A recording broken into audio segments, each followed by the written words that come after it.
Estamos gravando. Então, acho que a gente pode dar início. Eu vou aceitando quem for chegando depois. Bom, pessoal, então hoje o assunto da nossa aula vai ser sobre materiais cerâmicos e a indicação das cerâmicas odontológicas na prótese sobre implante. Falar sobre cerâmica é um assunto que eu adoro. Eu sempre falo sobre a questão da composição, microestrutura, propriedades de cerâmicas e qualquer indicação para próteses fixas, próteses sobre dente. Para próteses sobre implante, elas também têm a sua indicação, mas o nosso raciocínio acaba sendo um pouquinho diferente do que quando a gente pensa numa prótese fixa, porque a gente não tem preparo, a gente tem um substrato diferente, que são os componentes de implantes, então a gente precisa pensar de uma maneira diferente também. Sempre que a gente pensa numa prótese sobre implante, a gente está acostumado a ver pedacinhos de metal ali aparecendo, seja nos orifícios do parafuso, seja na cinta, né, lá na região próximo da gengiva. A prótese mais tradicional para a gente, o material cerâmico mais tradicional para a gente reabilitar prótese sobre implantes é o sistema de metalocerâmica, que é uma infraestrutura de metal e mais um recobrimento de cerâmica. A gente sempre pensa em selecionar o tipo de cerâmica quando a gente fala de laminados, próteses fixas, tratamentos que requerem um resultado estético mais refinado. E a gente às vezes tem a impressão de que, como a gente tinha um elemento perdido, qualquer material cerâmico vai conseguir reabilitar. E a gente se preocupa muito mais com a resistência de uma prótese sobre implante, porque a gente entende que o implante ele é mais, se acontecer qualquer dano ao implante, é mais complicado a gente resolver isso do que uma prótese sobre dente, e esse raciocínio está certo, ele não está errado. A metalocerâmica, então, é a nossa segurança. Mas mesmo que a gente não utilize, aceitar mais uma pessoa aqui, mesmo que a gente não utilize as cerâmicas numa espessura tão fina, ou que não seja necessário tantos detalhes de preparo, a gente ainda assim tem as indicações para cerâmicas puras, né? As próteses totais em cerâmica na prótese sobre implante. Então, o que a gente precisa saber sobre cerâmica? Eu quero que todo mundo pense num piso cerâmico que com certeza vocês têm em casa em algum cômodo. Então, a cerâmica odontológica, por ser uma cerâmica, assim como um piso cerâmico, tem propriedades semelhantes. A primeira delas seria uma alta dureza.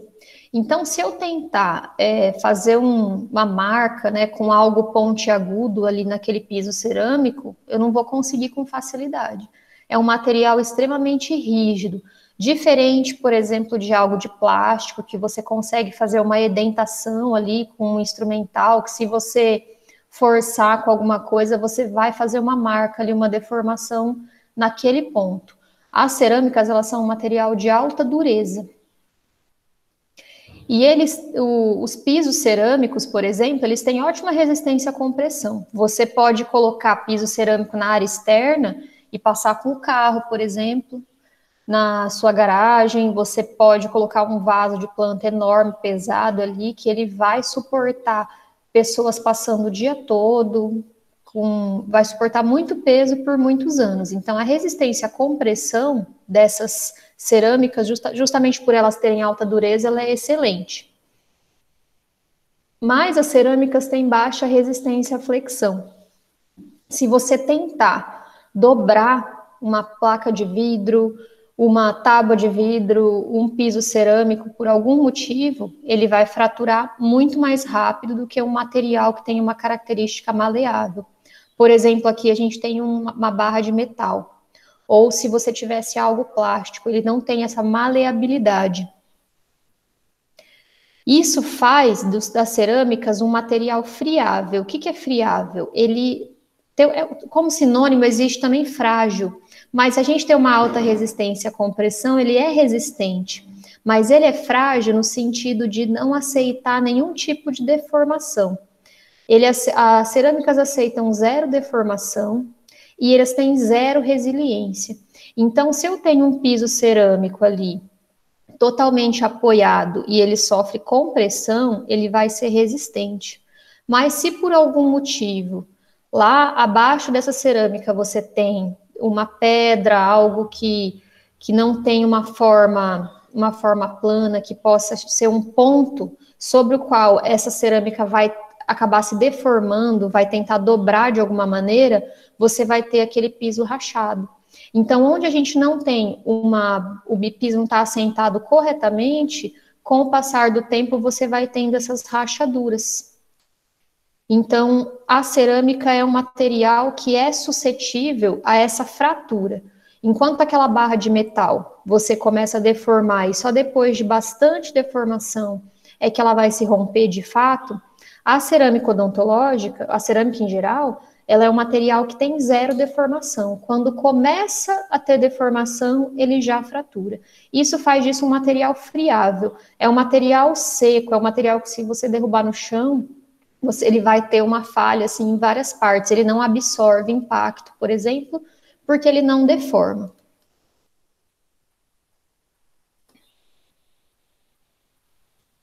E é um material também, por essa característica de friabilidade, que é suscetível à propagação de trincas. Aí eu vou colocar aqui um trailerzinho do desenho da Era do Gelo, que é todo baseado nessa história aí, né? Sempre tem na abertura esse esquilozinho correndo atrás da noz dele, e sempre tem rachaduras aí nesse filme. Então, só o iniciozinho para vocês entenderem o que é a propagação de trinca.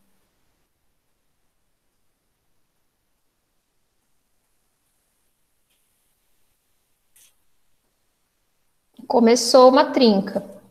Opa, parou, beleza.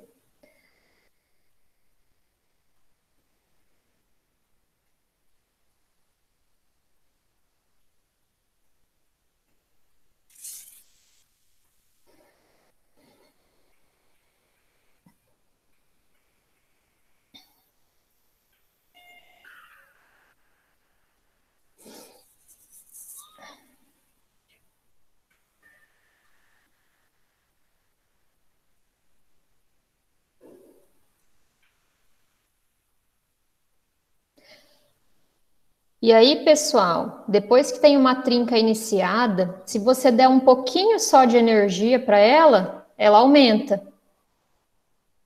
E se você continuar dando energia de alguma forma para essa trinca, ela vai se propagar inevitavelmente.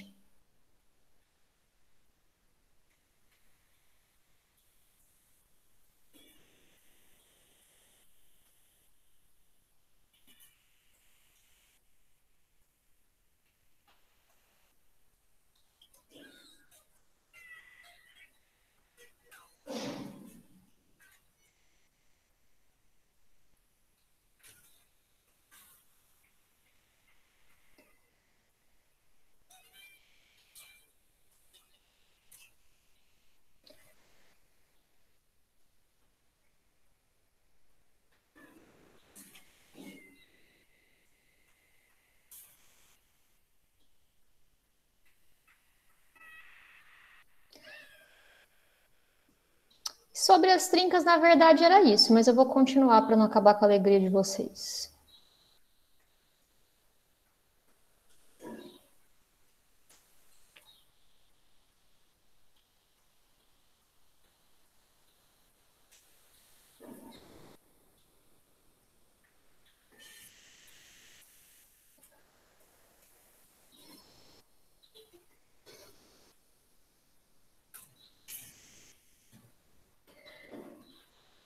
Bom, então, pessoal, a ideia é, depois que você tem um defeito inicial, você sempre vai ter essa propagação constante de trinca, e ela acontece com uma energia mínima. Nas cerâmicas, ela é assistida com o bombeamento de água dentro dessa trinca. Então, só o fato da gente ter saliva, tá todas as vezes mastigando com força baixa, né? Porque a nossa força de mastigação não é uma força tão alta assim, capaz de fraturar uma cerâmica.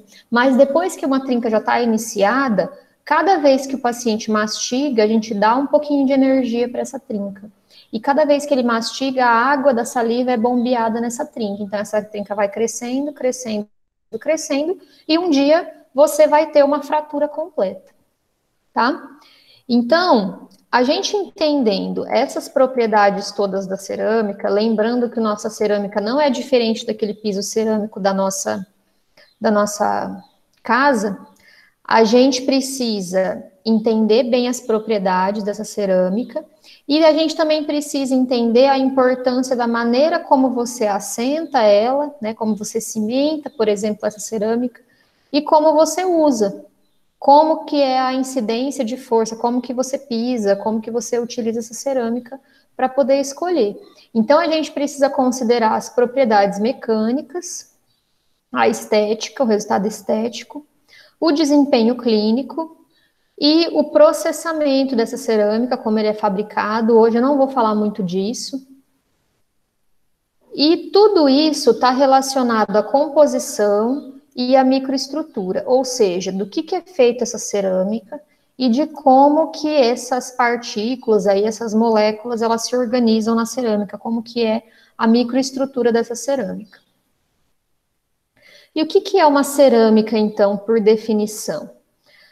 As cerâmicas, elas são um grupo de materiais formadas por compostos químicos inorgânicos, que esses compostos químicos inorgânicos, eles são constituídos de elementos metálicos e não metálicos. Então, por exemplo, silício, potássio, alumínio e zircônio, eles se combinam com o elemento não metálico, que é o oxigênio, e formam os óxidos. Então, o óxido de silício é a sílica, o óxido de potássio é a potassa, óxido de alumínio, alúmina, e óxido de zircônio, zircônia, tá? Então, o nome aqui com o A no final, o nome feminino é sempre o óxido, e o nome masculino é o nome do metal em si. Existe uma crença muito antiga de que a zircônia é um metal branco. Por quê? Porque ela seria feita de um elemento metálico, certo? Isso é uma grande besteira, porque o alumínio também é um metal, ninguém fala que a alúmina é um metal branco, óxido de alumínio é um metal branco. A cerâmica, os vidros em si são feitos de sílica, a sílica é um óxido de silício, e o silício também é uma tabela periódica, é um metal. Então, vocês precisam me ajudar a desmistificar essa ideia de que a zircônia é um metal branco. A zircônia é uma cerâmica. A gente não usa o zircônio, que é um metal. A gente utiliza o óxido de zircônia, que é um óxido, é uma cerâmica, certo? Isso foi falado justamente para associar o fato de ela ter propriedades mecânicas de resistência próximas do metal. Mas jamais a gente pode dizer que a zircônia não é uma cerâmica, ela é um metal. Vocês precisam me ajudar a desfazer essa ideia. Outras propriedades interessantes, baixa condutividade elétrica, então são bons isolantes elétricos, por isso que a gente usa lá na rede de energia, tem sempre uns disquinhos de cerâmica ou de vidro, cerâmica branca, né, ou de vidro ali para isolar a energia. O que é importante para nós? Ela isola bem estímulos elétricos, não vai ter tanta sensibilidade pulpar aí se o paciente tiver alguma descarga elétrica, né, na sua vida ali, não digo tomar um choque de verdade, mas uma pequena descarga elétrica, quando a gente encosta na mão de alguém. Tem baixa condutividade térmica e baixa difusidade térmica. O que isso quer dizer? Conduz mal o calor e difunde mal o calor, demora para esquentar e demora para esfriar. Por isso, por exemplo, tem uma série de receitas que você vai assar alguma carne em uma panela de barro ou uma panela de cerâmica. Isso vai dar um cozimento lento e que vai cozinhar muito bem essa carne. Então, ela demora muito para esquentar, mas depois que ela esquenta, ela mantém o calor e demora muito para esfriar. Por isso que são bons isolantes térmicos. O que isso quer dizer para mim da minha cerâmica? Vai ser um bom isolante térmico para a polpa, não vai passar essa sensibilidade térmica para a polpa, e a gente também já precisa entender que a cerâmica ela é produzida a altas temperaturas. justamente porque eu preciso dar muita energia térmica para ela começar a mudar de estado ou algo assim. Então, a gente faz essa cerâmica em fornos, né? A gente prepara essa cerâmica em fornos de alta temperatura. E ela tem uma neutralidade química, o que garante estabilidade de cor para a cerâmica ao longo dos anos e baixa solubilidade. É por isso que a gente às vezes encontra aquela porcelana chinesa lá dos anos 400 e hoje ainda exposta no museu a porcelana está perfeita.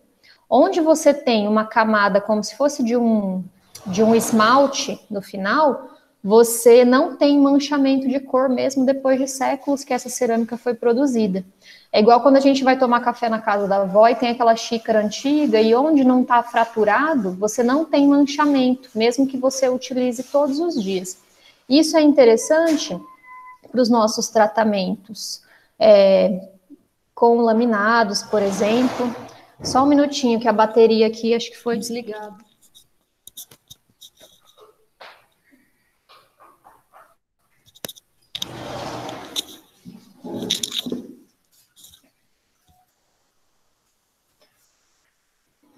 Isso faz, então, com que um laminado, uma coroa que a gente instala no paciente, ele não vai reagir com praticamente nada.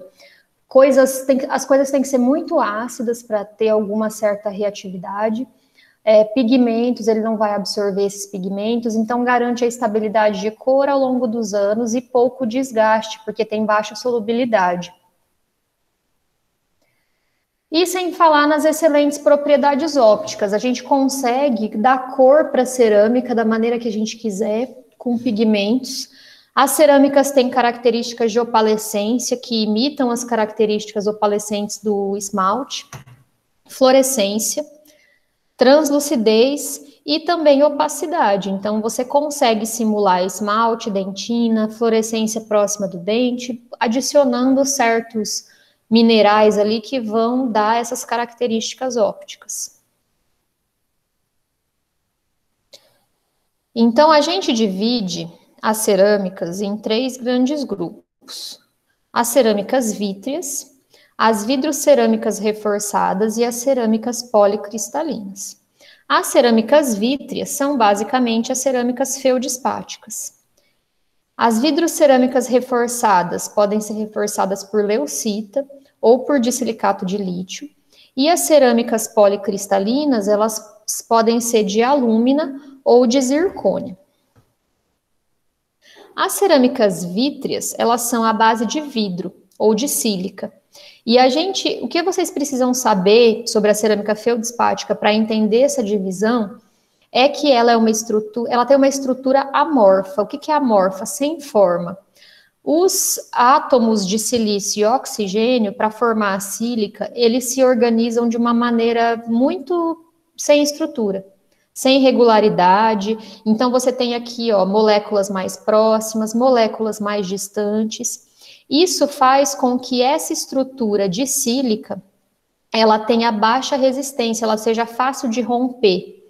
Por quê? Você não tem átomos tão próximos e você consegue, dando um pouquinho de energia, com que, por exemplo, esse átomo aqui, ele se desloque e aí você vai ter uma falha, uma trinca nessa estrutura. Se você consegue fazer com que essa estrutura base de vidro fique um pouco mais organizada na sua microestrutura, você pode ter uma matriz de vidro reforçado por cristais. Então, é o que acontece com as vidrocerâmicas reforçadas. Nessas cerâmicas, a gente tem uma matriz de vidro, mas em alguns pontos dessa matriz, por um tratamento térmico e pela adição de alguns outros componentes, você consegue fazer com que os átomos de silício e oxigênio eles se organizem de uma maneira repetida e regular. E isso traz para essa estrutura mais resistência. É mais difícil eu romper esse átomo, eu romper essa ligação, porque ela guarda uma distância específica da outra, e essa guarda uma distância específica da outra. Então, você tem forças ali de atração e repulsão que estão agindo nessa matriz. Então, quando a gente tem uma estrutura organizada, com as moléculas organizadas, a gente chama isso de cristal. E esse cristal, ele tem mais resistência do que uma matriz amorfa, sem forma. Quando a gente tem a estrutura policristalina, ela já é basicamente só uma estrutura totalmente cristalina, ela não é amorfa. Então, aqui um outro desenho, ó, no cristalino você tem cada átomo na sua posição, extremamente organizado, com o mesmo padrão que se repete. E aqui, quando você tem uma estrutura amorfa, é muito mais fácil você romper, porque as moléculas elas estão desorganizadas e não tem uma regularidade de... Ela não tem uma posicionamento regular ali. Então, o que a gente vê? Que das feldespáticas, se a gente conseguir colocar estruturas cristalinas numa matriz vítrea, a gente vai ter mais resistência. E se a gente conseguir colocar muitas estruturas cristalinas numa matriz vítrea, a gente vai ter mais resistência ainda. Então, considerando esses três grandes grupos, das vítreas para as policristalinas, a gente tem um aumento na resistência da esquerda para a direita, só que a organização em cristais nem sempre ela deixa passar a luz. Então, a gente também vai ter uma redução, aqui da direita para a esquerda, você vai ter um aumento na translucidez. Então, as cerâmicas vítreas feldespáticas, elas são menos resistentes e mais translúcidas, está faltando um L aqui, e as cerâmicas policristalinas, elas são mais resistentes, só que elas são mais opacas, como é o caso da zircônia. Então, aqui nas vidrocerâmicas reforçadas, a gente tem um meio termo. Nós temos cerâmicas com uma resistência média e com uma translucidez média também. Aqui eu trouxe esse outro quadro para vocês terem uma ideia do quanto a gente ganha em resistência por modificar a estrutura cristalina. A cerâmica feldespática, ela tem de 90 a 130 megapascal de resistência à flexão, tá?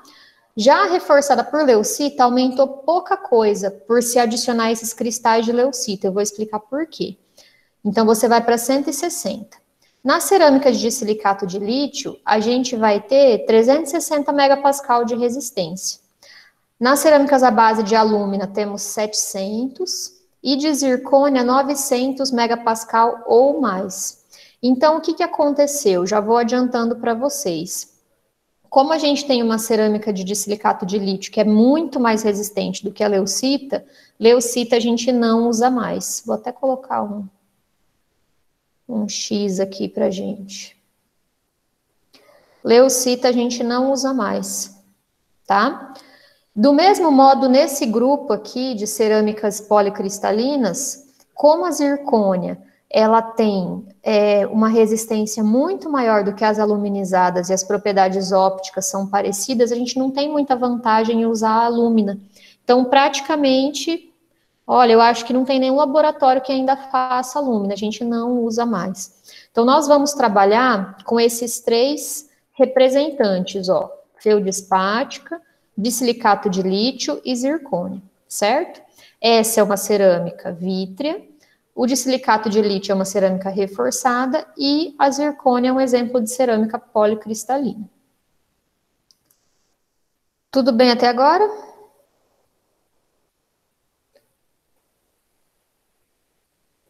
Tranquilo? Então tá, vamos lá.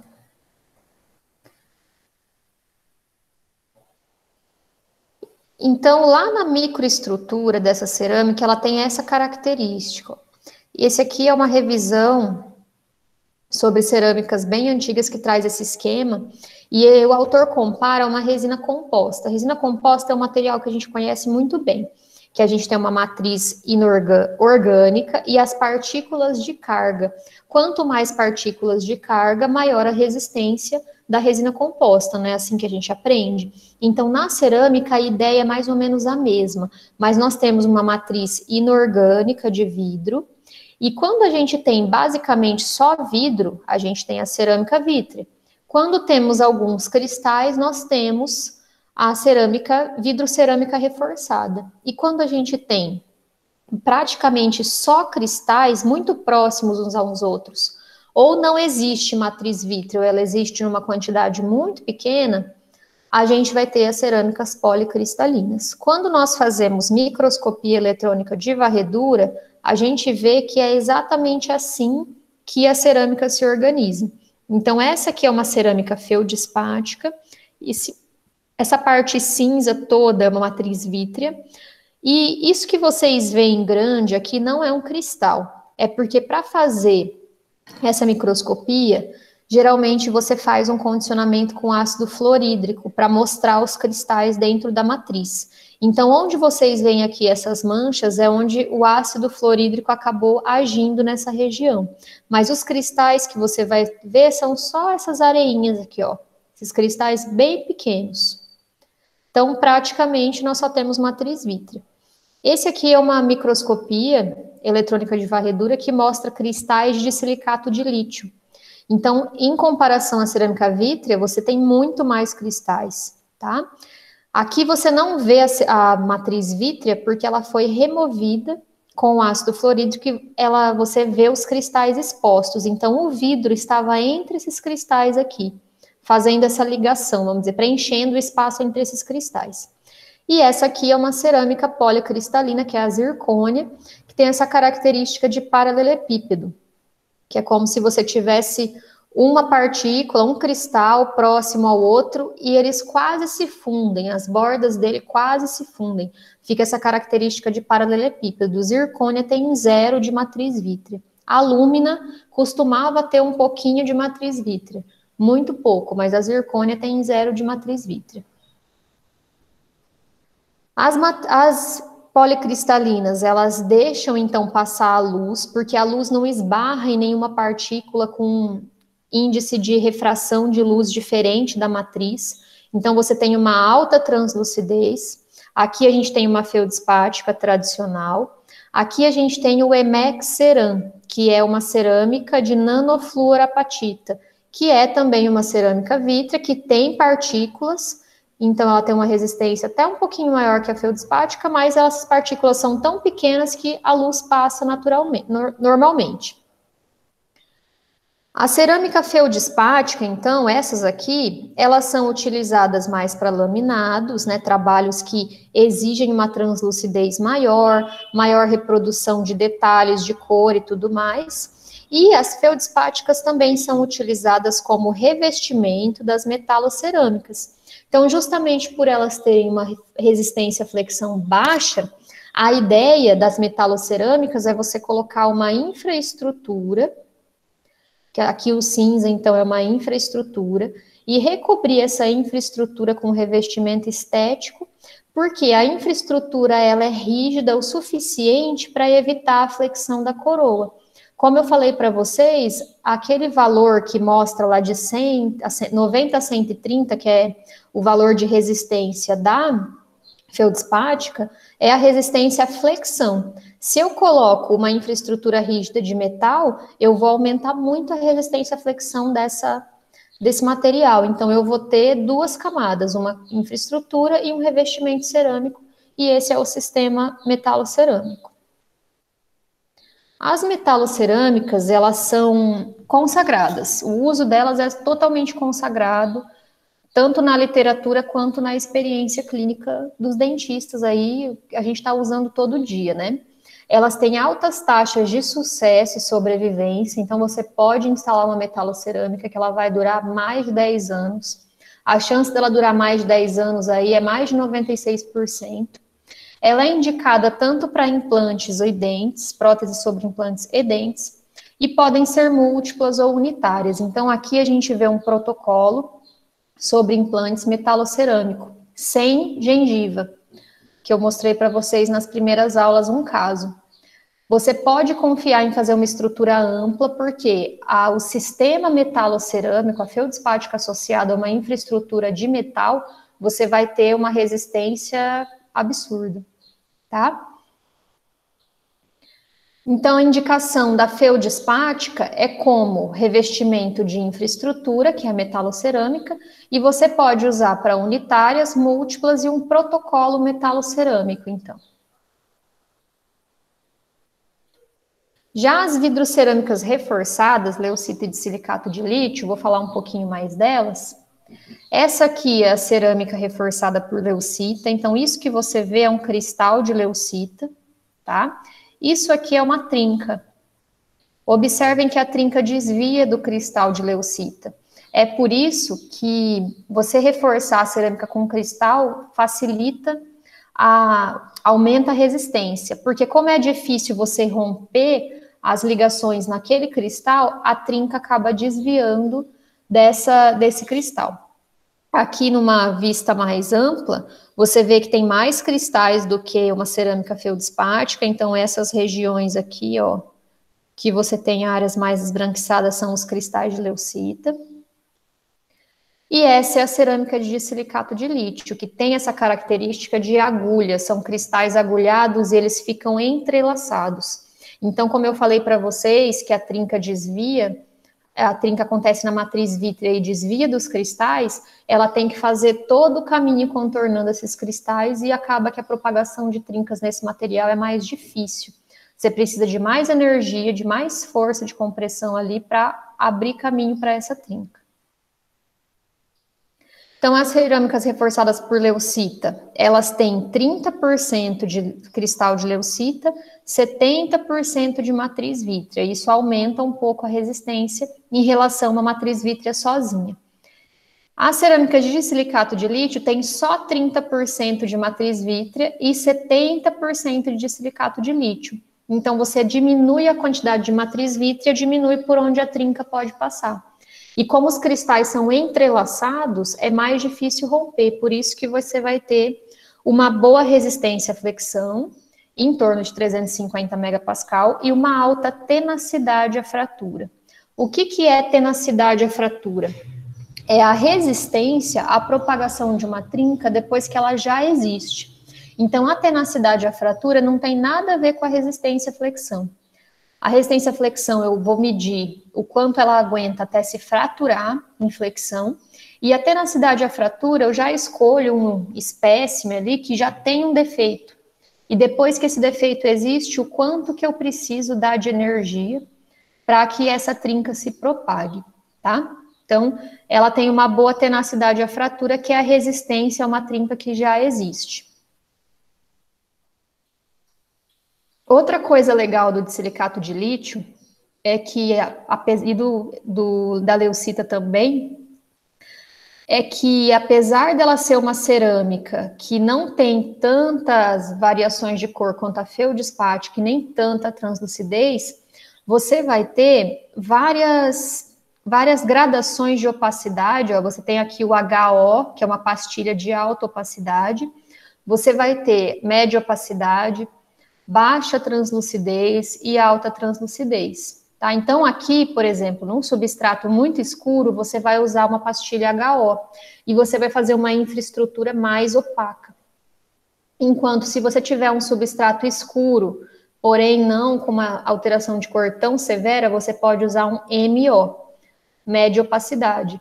Se você tiver um substrato normal, você pode utilizar um LT, que é de baixa translucidez. E se você quiser, por exemplo, fazer um laminado finíssimo, que simule só um esmalte transparente, mude a cor, por exemplo, mude a forma, mas não mude a cor do elemento dentário, você pode utilizar uma cerâmica com uma restauração com uma pastilha HT, que é de alta translucidez, tá? Então, o de silicato de lítio, ele acabou tirando do jogo a leucita, porque ele tem uma resistência muito maior. E porque ele oferece essa variação de opacidade e também cores nas cores da escala Vita, né? A1, A2, A3, e então a gente consegue um resultado estético muito bom. Fer? Oi. Tem uma pergunta aqui no chat, queria que você respondesse.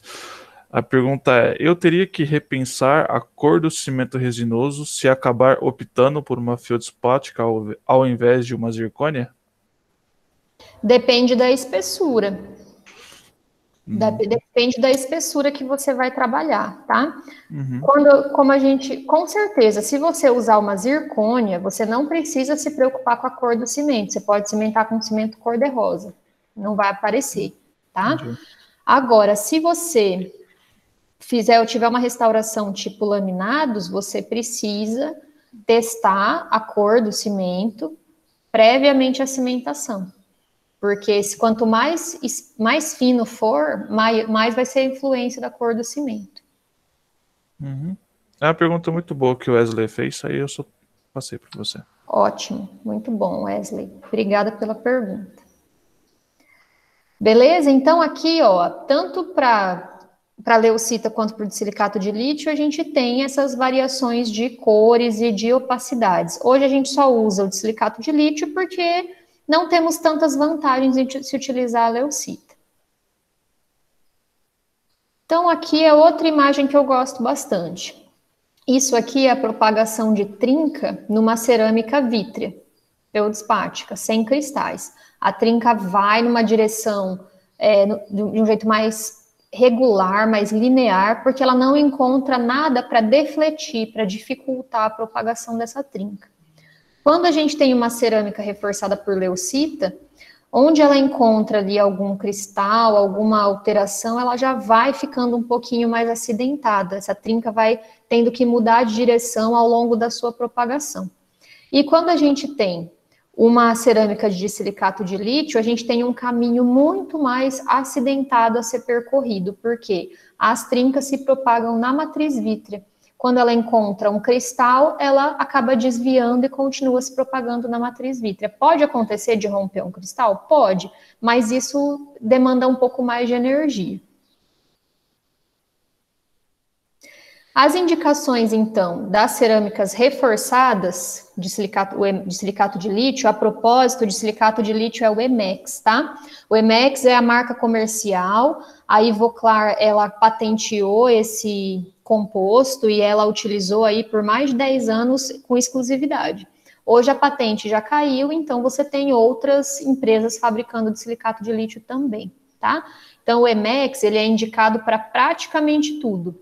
Inlay on lay, que são restaurações que não sofrem muita flexão, facetas, que não sofrem também muita flexão, coroas anteriores e posteriores unitárias, prótese fixa anterior de até 3 elementos. Por quê? Só. Porque ela não tem uma resistência tão alta quanto a zircônia, quanto a metalocerâmica. Então, prótese extensa e na região posterior, não posso fazer de Emex.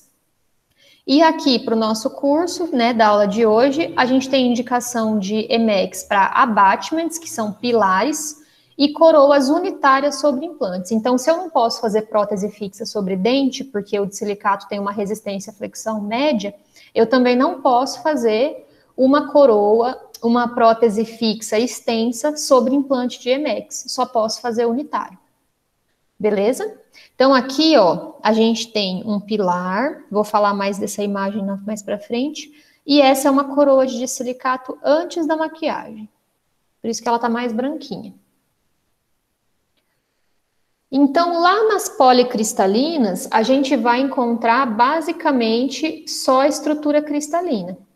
A lúmina tinha um pouquinho de vidro infiltrado aqui entre os cristais. Zircônia, aquele paralelepípedo, não tem nada de vidro, tá?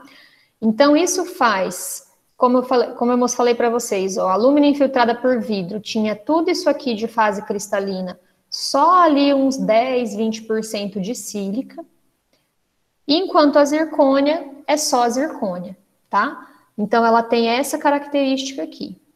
Observa que os grãos, eles quase se fundem, né? E quanto maiores forem esses cristais, mais difícil vai ser uma trinca conseguir passar desviando deles. Então, você vai ter uma zircônia de resistência à flexão maior. E maior tenacidade à fratura. Então, a zircônia é a queridinha, porque ela tem uma resistência à flexão altíssima, tá? Ótima tenacidade à fratura. Se já é difícil uma trinca passar só pela fase vítrea do silicato de lítio, para ela passar na zircônia, que não tem nada de vidro, é muito mais difícil. E isso, mais uma vez, acontece porque nas cerâmicas as trincas se propagam entre os cristais. Então, olha que imagem legal. Aqui a gente tem um espécime que foi feito um defeitinho no início e propagou-se um pouco uma trinca. Se você fizer a microscopia dessa região, você vê que a trinca vem se propagando onde estão os cristais mas ela não, dificilmente ela rompe um desses cristais de zircônia, porque as moléculas são tão organizadas que é difícil romper essa molécula. Então, a trinca precisa ir contornando esses cristais de zircônia.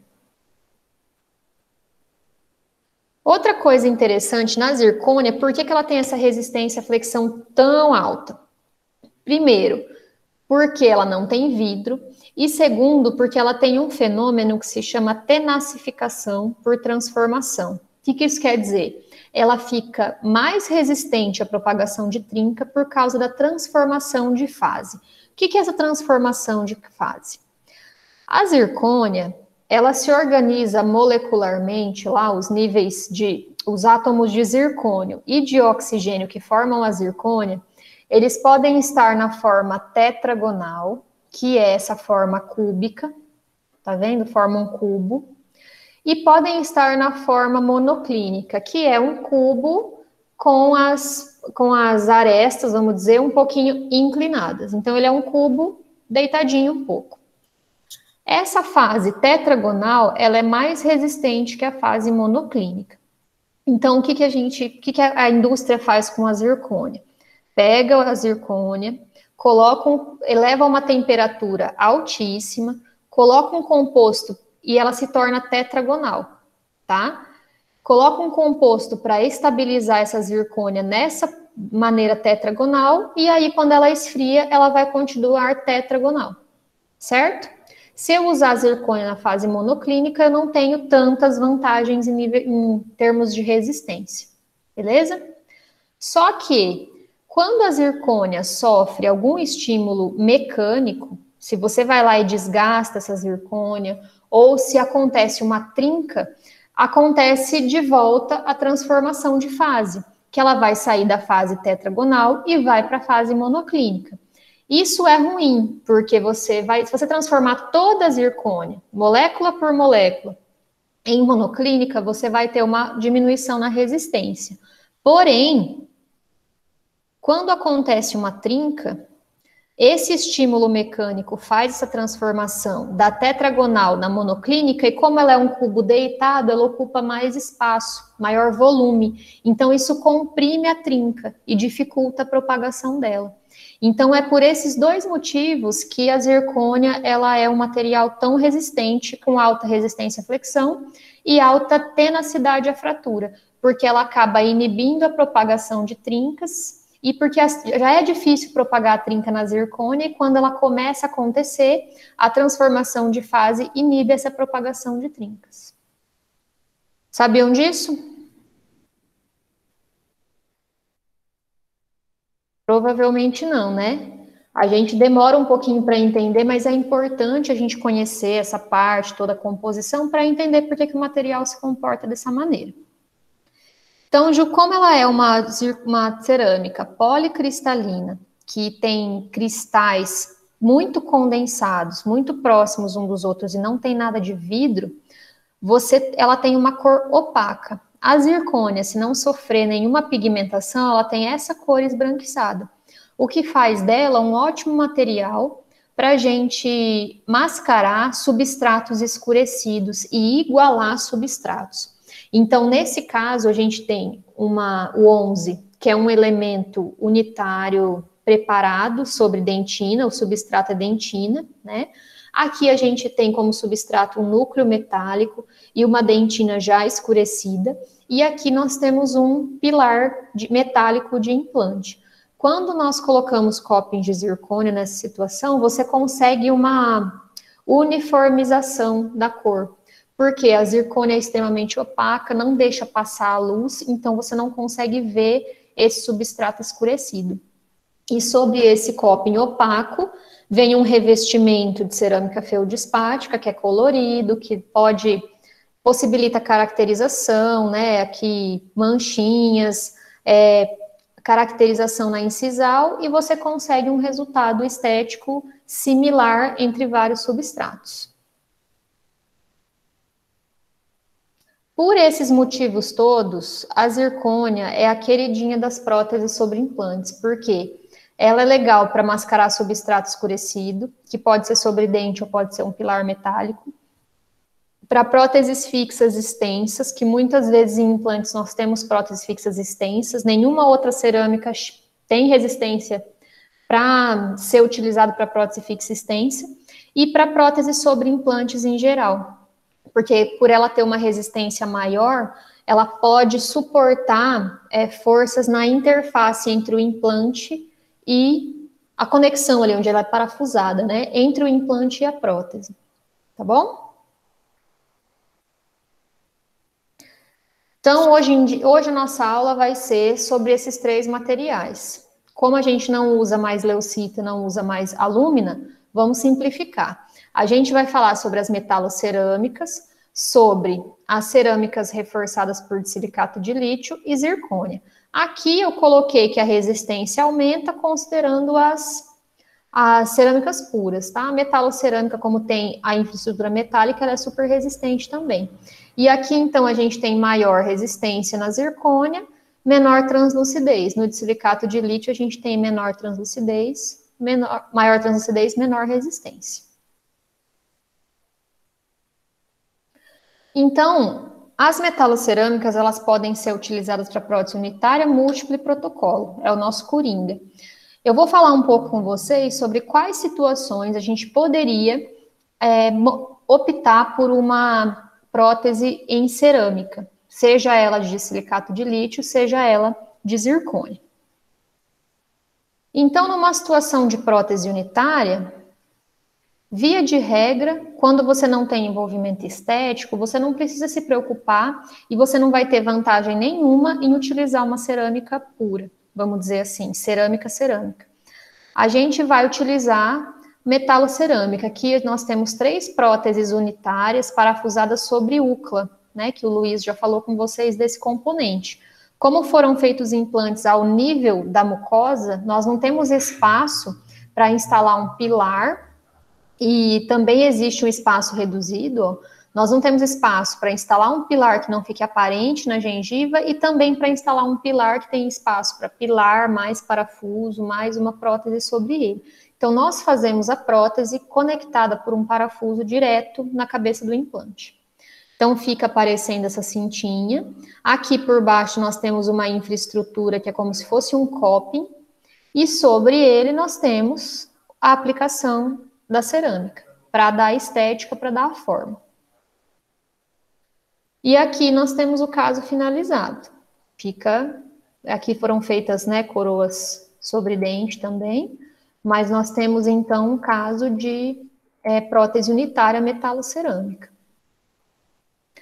Quando nós temos uma coroa cimentada em área estética, talvez seja interessante a gente fugir da metalocerâmica e buscar outras opções. Por exemplo, essa paciente foi indicada para nós por um curso de especialização em implante, porque ela havia fraturado esse lateral. E aí o dentista observou que ela tinha todo um envolvimento estético, né? Já que ela iria fazer esse implante, seria interessante fazer outras intervenções também, para ela já ter um sorriso mais bonito. E aí ela foi indicada para a gente. Então essa aqui é a vista intraoral, aqui ela tinha uma prótese metalocerâmica, núcleo metálico e, ó, fraturou a raiz, aqui a gente vê a fístula. Aqui na panorâmica é possível nós vermos a fratura, ó, horizontal aqui bem na região, perdão, nem era um núcleo metálico, pessoal, era um pino pré-fabricado com um núcleozinho de resina, tá? Como vocês veem, foi feito um preparo bem amplo aqui para a região de lateral. Então, por isso, provavelmente, que aconteceu essa fratura. E essa prótese já estava em função aí por muitos anos. Então, acabou acontecendo essa fratura, a indicação foi fazer a exo e fazer o implante. Aqui os elementos já eram bem restaurados, ó, restaurações amplas, extensas, tá? Então, nós indicamos para ela envolver outros dentes também, por motivos estéticos, fazer restaurações estéticas nos demais dentes. Então, aqui foram feitos preparos para coroa, bem conservadores, porque preparos para laminados não eram possíveis, porque tinha restauração muito extensa, tá? E eu quero, nessa foto, mostrar que o implante ficou bem palatinizado, ó, a posição que... Lembram do guia cirúrgico que eu falei na primeira aula? O ideal é que o implante esteja aqui, ó, entre o cíngulo dos adjacentes e a linha da borda incisal. Aqui ele está bem para trás do cíngulo, o implante ficou mal posicionado, tá? E eu aproveito essa foto para mostrar para vocês, ó, que esse elemento precisava de uma restauração. Foi feita uma restauração em resina e o dente inferior extruiu. E aqui também você tinha pouquíssimo espaço interoclusal, olhem como essa oclusal está profunda, e tinha uma provisória sobre aqui esses pininhos provisórios, tá? Então esse aqui é ali o elemento do lado esquerdo, e este aqui é o elemento do lado direito, porque quando a gente tira a foto com o espelho e inverte, eu esqueci de desinverter. Então, aqui, a vista aproximada, foram feitos preparos mais conservadores possíveis, tá? Nos incisivos, centrais e lateral. Os caninos foram indicados para laminados, para que a gente tivesse uma melhora na estética.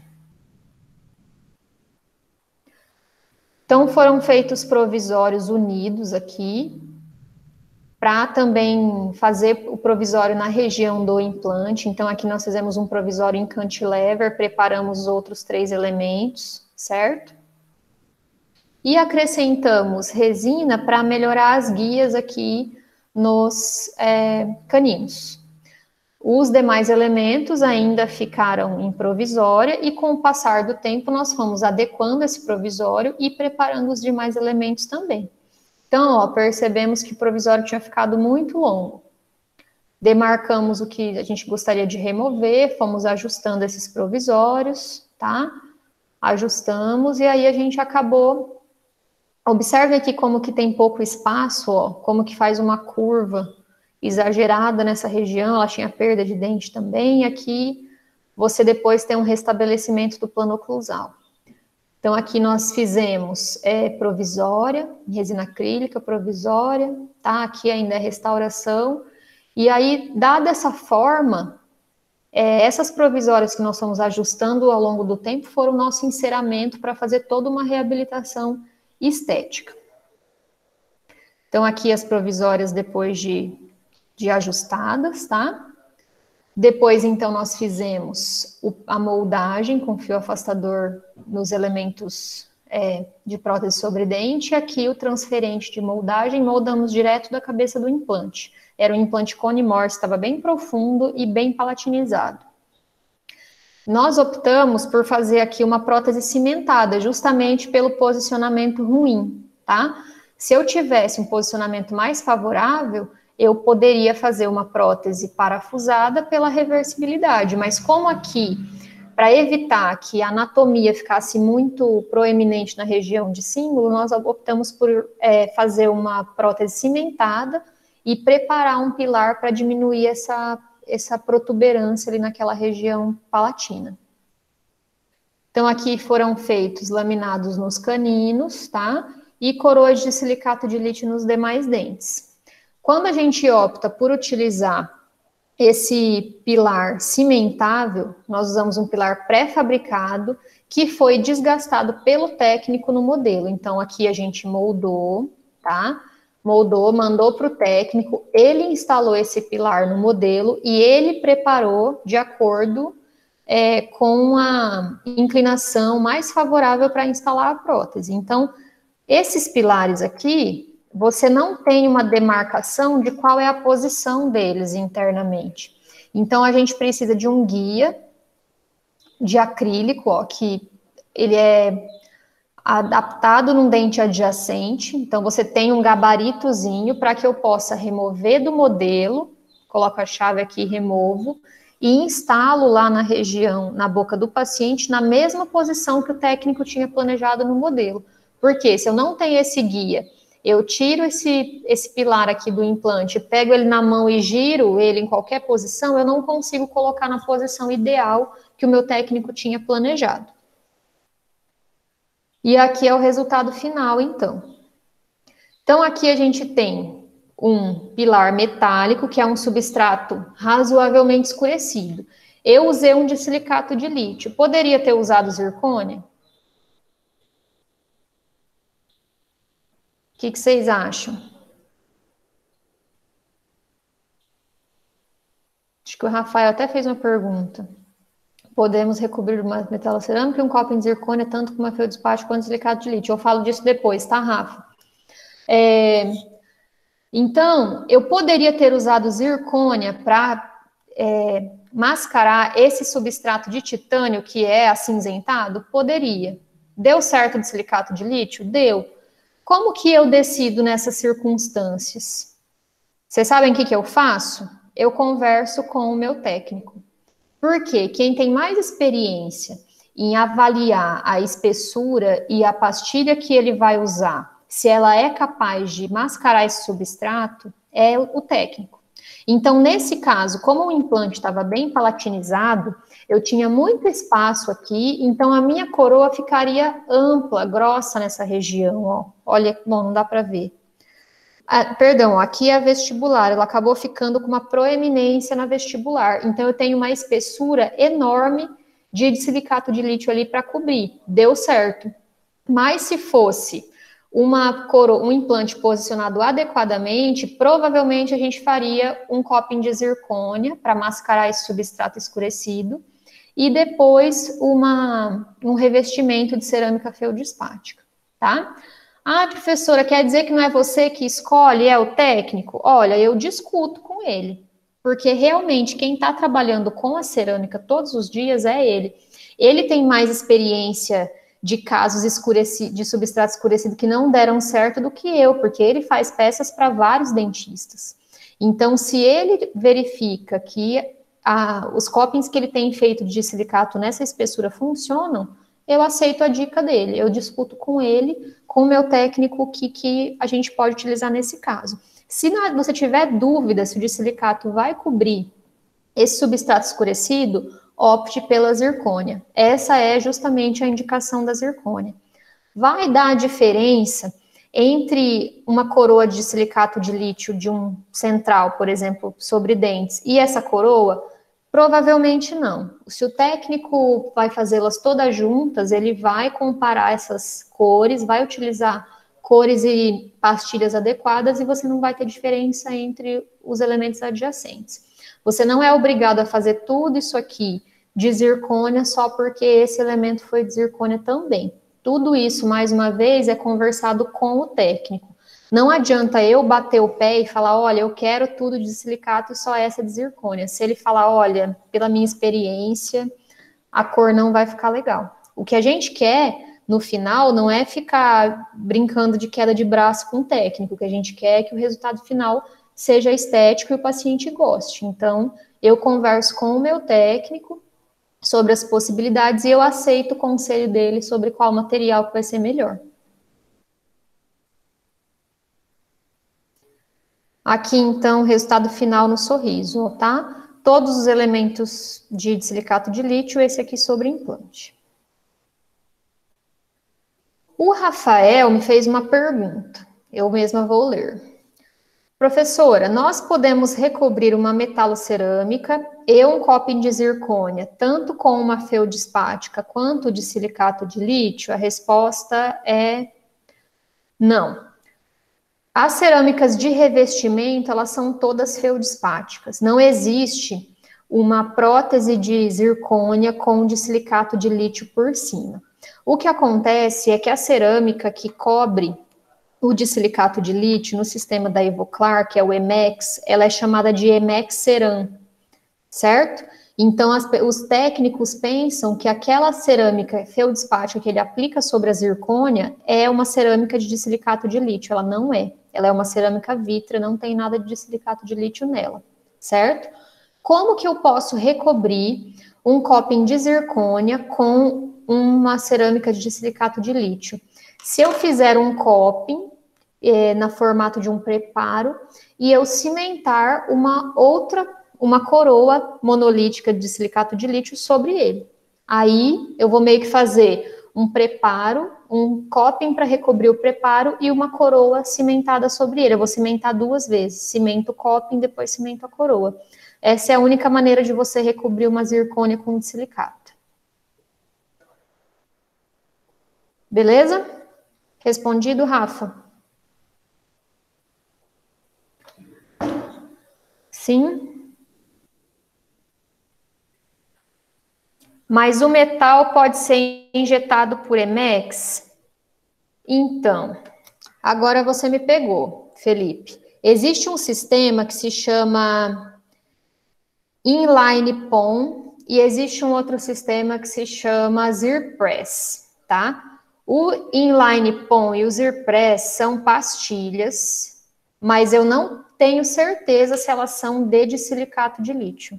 Eu acho que é uma cerâmica, uma cerâmica vítrea injetável, mas eu não acredito que seja o de silicato de lítio, eu não tenho certeza, tá? Mas existe sim um sistema que você tem aquelas pastilhazinhas, não estou aqui, tá longe. Tem aquelas pastilhazinhas e você injeta sobre o metal, mas eu não tenho certeza se a composição é de silicato de lítio. Eu procuro, mando lá no grupo.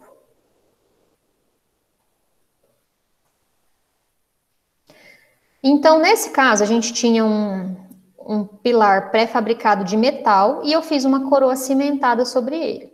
Poderia ser zircônia? Poderia. Poderia ser Emex? Poderia. Beleza.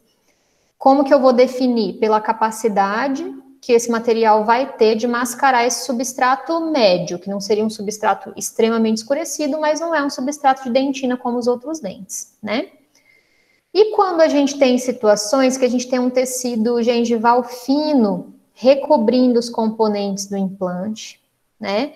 E aí ou uma recessão desse tecido que a gente veria ali a parte acinzentada, ou diretamente ou por transparência pela gengiva, como esse caso. Aqui a gente está com provisório e aqui é a cinta metálica de um componente. E se você observar aqui, olha como que a gente tem uma espessura fina de tecido gengival. Essas imagens são do Luiz, ele que me cedeu, obrigada, Luiz. E então, será que se a gente fizer uma prótese definitiva, mesmo que a margem, né, desse componente fique subgengival, será que não vai aparecer um acinzentado na gengiva devido à falta de volume? Ou será que depois que eu instalar não vai ter uma recessão e vai ficar aparecendo aquele cinza, que é o que nenhum paciente quer? Então, nesses casos, eu posso utilizar um pilar personalizado. Ó, tô me adiantando, tô dando spoiler. Então, aqui é um outro caso, que a gente não tem o provisório, mas observe na região de lateral como eu tenho pouco tecido, principalmente desse lado direito, ó. Tá? O implante foi bem posicionado, não tem nada de errado com esse caso, só que a gente tem uma espessura fina de tecido, ó. Então, a gente corre-se o risco de a gente colocar um componente metálico e ficar aparecendo acinzentado por transparência na gengiva. Então, a gente pode, assim, fazer pilares personalizados em cerâmica. Como que funcionam esses pilares? Então, nós fazemos a moldagem direto da cabeça do implante. Então, uso um transfer que vai se acoplar ao implante. É feita a moldagem de transferência. Aqui foi feita a transferência também do perfil de emergência, que é do formato da gengiva, certo? E aí, nós mandamos fazer no laboratório um pilar com o formato de um preparo dentário, específico para aquele caso. É por isso que a gente chama de pilar personalizado, como o Luiz já deve ter falado para vocês, já falou na aula, né? A gente não tem um pilar pronto, nós mandamos fazer esse pilar de zircônia com a espessura adequada, eu desenho um término que seja compatível com a arquitetura da gengiva. E aí, esse pilar de zircônia entra em contato com a cabeça do implante, ele é parafusado, e sobre ele nós temos mais um coping de zircônia, nesse caso foi feito assim, e esse revestimento cerâmico sobre ele, tá? Então, aqui é o caso finalizado, conseguimos uma cor adequada e não existe acinzentamento nessa região gengival. Por ser um paciente com periodonto, não é um periodonto espesso, é um periodonto fino, na minha opinião, foi preferido fazer esse pilar de zircônia para evitar essa exposição esse acinzentamento na região gengival. Este é o caso finalizado. Mas existe uma certa... Começou-se a observar alguns casos que esse pilar, o contato da zircônia, que é extremamente dura, com a cabeça do implante de titânio, que não é um metal muito rígido, muito duro, acontecia um desgaste dessa zircônia e foi observado em alguns casos o que eles chamam de tatuagem de titânio, tá? Então, nesse caso aqui, que é um artigo publicado, eu não coloquei o ano aqui, que ele relata 2 casos clínicos que ele observou, que aqui o pilar estava meio soltinho, né? Estava meio se mexendo. Radiograficamente estava tudo certo. E foi observada essa tatuagenzinha aqui, igual a gente tinha muito tatuagem por amálgama antigamente, né? Um acinzentado na gengiva mesmo, aí no caso, né? Não é aquele acinzentadinho de leve, é uma tatuagem. E aí foi removida essa prótese, verificou-se que tinha acontecido fratura na região da interface entre o pilar de zircônia, que estava em contato com a cabeça do implante, né? Nessa região de interface, e foi feita uma biópsia pelo cirurgião, e eles observaram alguns grânulos de metal que eles associaram com titânio. Então, o que eles sugerem?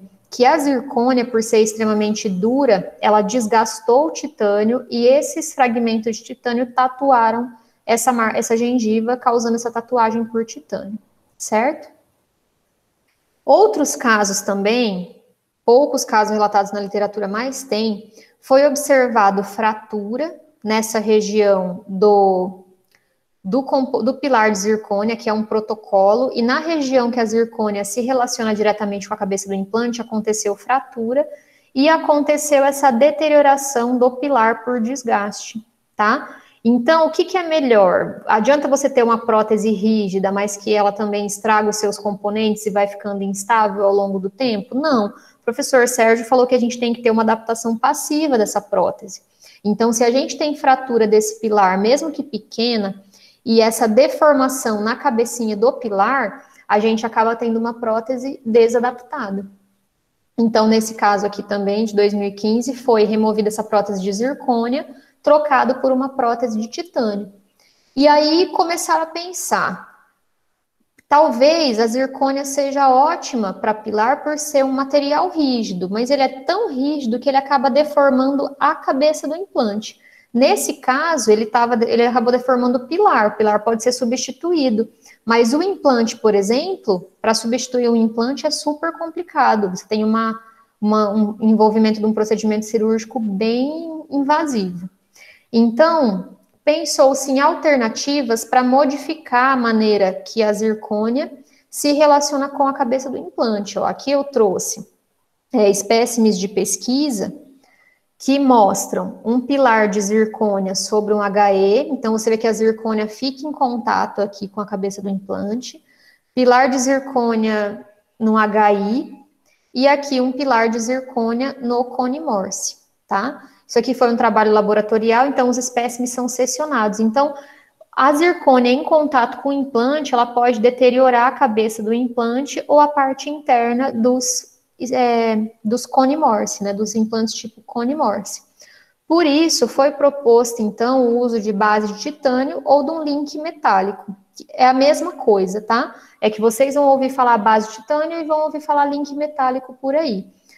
Na Neodent, a gente tem um componente que chama T-base.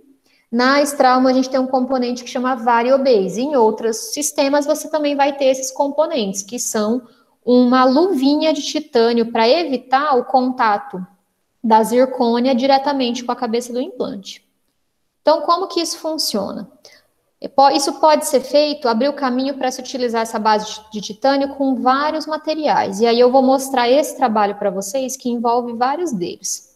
Então, aqui a gente tem uma coroa de um incisivo, que é uma metalocerâmica. Então, aqui é um componente de titânio para cone Morse, com um revestimento, com uma coroa metalocerâmica sobre ele. Então, é um pilar de titânio personalizado com uma coroa sobre ele. Aqui a gente tem um pilar todo em zircônia, ó. Então essa parte que se relaciona com o implante, ela é de zircônia, com uma coroa de zircônia por cima. Aqui a gente tem uma base de titânio que ela se acopla a um pilar personalizado de zircônia e uma coroa por cima. Aqui a gente tem a base de titânio, um pilar de silicato de lítio de EMEX com uma coroa de EMEX por cima. E aqui a gente tem uma base de titânio com uma coroa de EMEX acoplada a essa base, ou seja, um corpo único, tá bom? Entendem isso aqui? O que esse autor fez, o El Sayed? Ele submeteu esses corpos de prova à fadiga, que seria uma simulação da mastigação, uma máquina que fica lá fazendo forças de compressão durante lá 1 milhão de ciclos para simular a mastigação. E depois disso, ele levou esses espécimes para uma máquina universal de ensaios que fez uma força de compressão até a falha. O que ele encontrou? O pilar de zircônia, sem base de titânio, dos 8 espécimes, 3 já tiveram fratura durante a simulação da mastigação, durante a fadiga, tá? E os demais resistiram em média 198 newtons naquele teste de resistência máxima. Já quando eu tenho zircônia com base de titânio, dissilicato com base de titânio e a coroa toda de dissilicato com base de titânio, você teve resistência e deformação, não teve fratura, só teve a deformação do metal e só acima de 900 newtons. Ou seja, isso jamais iria acontecer na boca. A gente não tem cargas dessa magnitude na boca, tá? Mais cargas de 198 newtons a gente talvez tenha. Então, aqui é também um espécime lixado, seccionado, para vocês verem a deformação que acontece, né? Do parafuso tal, após essa compressão exacerbada. Então, como você tem um componente de metal, você remove, você tira a friabilidade da cerâmica. Lembra que a cerâmica é friável, ela não consegue se deformar? Então, você vai ter um metal do titânio do implante mais o metal da base de metal ali de titânio. Os dois formam um corpo único, se deformam da mesma maneira e aceitam muito mais deformação do que uma cerâmica, mesmo que seja uma cerâmica de zircônia, tá? Que tem uma resistência à flexão muito alta. Então, aí a gente começou a pensar que seria muito melhor a gente usar essas bases de titânio para a gente proteger os pilares cerâmicos do que usar os pilares cerâmicos direto na cabeça do implante. E o que acontece? Eu disse para vocês que o dissilicato não tem resistência à flexão boa. Então, ele não é o material ideal para ser colocado direto na cabeça do implante, recebendo todas as tensões. Agora, com a base de titânio, eu posso colocar, porque eu vou tirar ele da interface. A interface vai estar sendo metal com metal. E aqui no estudo que eu orientei, nós avaliamos a resistência de uma coroa toda em silicato de lítio com base de titânio sobre o implante da Neodent e uma coroa toda em silicato de lítio sobre o munhão universal, que é o componente para prótese cimentada. Então, o que a gente avaliou? Essa prótese, como a gente comentou até na reunião do grupo de estudos e tal, ela é uma prótese cimentada sobre essa base com cimento resinoso e parafusada. E essa aqui é uma prótese cimentada sobre uma base de titânio também, mas não tem o orifício. Será que se eu utilizar essa prótese, que ela tem essa união de cimento resinoso com metal, mas ela pode ser desparafusada, eu vou ter uma resistência menor por ela ter esse orifício, por exemplo, ou por ser nesse componente? Ou será que vai soltar quando ela estiver em fadiga, em comparação à cimentada, que já é usada há muitos anos? E a gente descobriu que não. Que essa configuração, apesar da gente ter esse espaço aqui, ó, para o acesso do parafuso, essa configuração com a base de titânio teve uma resistência à compressão muito maior do que essa configuração tradicional. Então, isso é só mais um ponto a favor das bases de titânio. Então, na prática, como funciona? Eu posso utilizar essa base de titânio ou link metálico, é a mesma coisa, com dissilicato de lítio ou com zircônia, Quando a gente usa CAD/CAM, os blocos já vêm com esse orifíciozinho e o software posiciona a coroa na região do orifício adequado ali da sua prótese. Então, depois de pronto, esse abattement, esse pilar de silicato de lítio, você cimenta sobre a base de titânio com um cimento resinoso, certo? Por cima dele, vem uma coroa do material que você quiser. Provavelmente, se você usou Emex para o pilar, você vai usar Emex para a coroa. Então, aqui, um exemplo, né? Aqui a gente tem a base de titânio, foi feito um enceramento, esse enceramento foi transformado em um pilar de silicato de lítio, tá? Foi provado no paciente. Então, a gente faz aqui um término compatível com a arquitetura gengival, e sobre esse pilar é feita uma coroa de silicato de lítio cimentado sobre ele.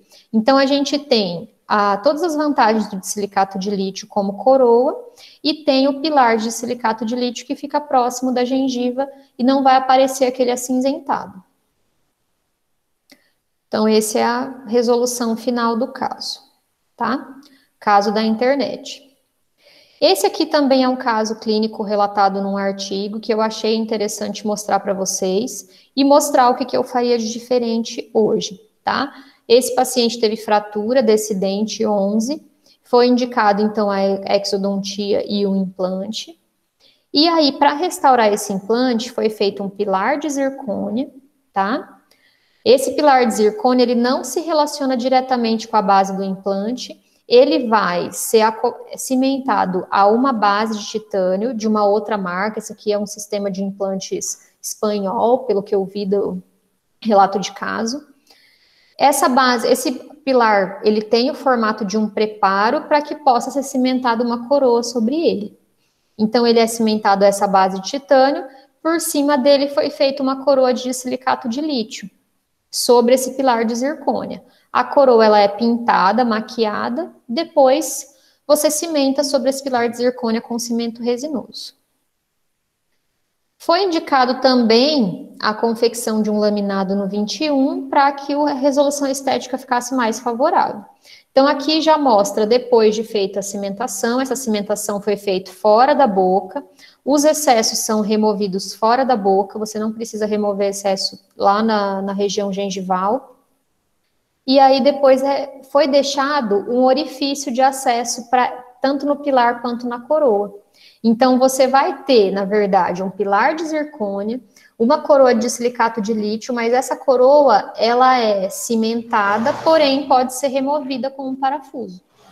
E aqui foi feita a restauração com uma resina composta. E este é o resultado final, tá? Qual é a vantagem, nesse caso, de eu fazer uma coroa que é cimentada 2 vezes, só que eu consigo remover com parafuso?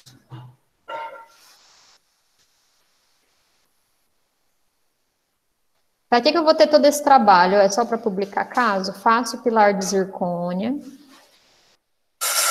Esse pilar entra em contato com esse link metálico. É cimentado. Depois essa coroa é também cimentado. E aí eu vou ter que restaurar depois com resina composta. Por quê? Ninguém quer participar comigo. Então, a grande vantagem desse sistema com a base de titânio é você ter a reversibilidade. Se esse paciente tiver dificuldade de higienização, se por um acaso acontecer uma fratura de parafuso ou algo assim, eu facilmente removo essa resina e eu acesso esse parafuso e removo essa prótese, tá? O que eu faria de diferente desse caso hoje? Eu não utilizaria um pilar de zircônia com uma coroa de silicato sobre ele. Por quê? Nesse caso de unitário, a zircônia não oferece tanto mais resistência do que um de silicato, por exemplo, tá? Então, não teria necessidade de você usar 2 sistemas diferentes e deixar o tratamento mais complexo. O que eu também não faria? Eu não faria um pilar de silicato O que eu poderia fazer? Vou mudar, né? Eu poderia fazer um pilar de silicato, como foi feito ao invés de um pilar de zircônia, e sobre ele cimentar essa coroa de silicato.